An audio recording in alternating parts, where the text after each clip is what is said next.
Start recording. So, coloring tayo ng solid color using third technique. So, unang-una dyan ay babalik ko muna to sa tamang katinuan, which is kukulayan ko ng puti para bumalik sa dati. So, kukulayan ko lang to. Babalik ko lang sa dati.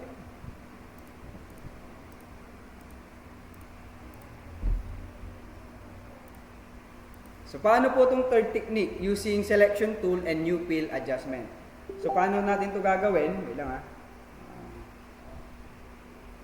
So, ang gagawin mo muna, we will make a selection using Magic Wand tool. Bakit? Kasi nga solid color lang siya.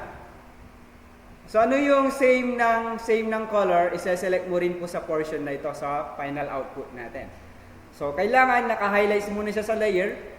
Para ma-verify mo yung subject mo or yung object mo, i-toggle switch off mo yung sa may visibility ng object and then toggle switch on mo.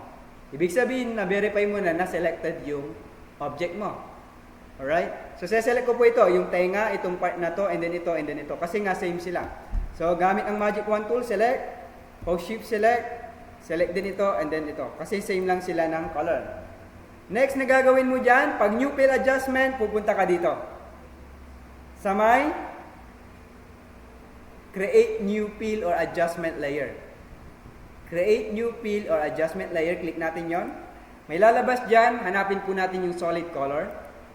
Paglabas ng solid color picker, and then tsaka natin pipiliin ngayon yung color po nung specific na parts. And then okay. So ang kagandahan po dito, napupunta po siya into other layer. Pwede mo siyang i-toggle switch on, pwede mo rin siyang i-toggle switch off. Yung flexibility niya ay maganda kasi pwede mo palitan anytime yung color ng parts. Pag nagbago yung isip mo. Tama? So, ganun din. Pagdating mo dito, highlights mo rin yung kabila. And then, make a selection ulit ng mga parts. The next, new fill adjustment. Solid color. Kunin mo yung kulay ulit. Color picker, and then okay. So, ito na siya ngayon. Aliwanag? So, ito po yung tinatawag na third technique using or applying new fill adjustment. So, thank you. Save ko na to.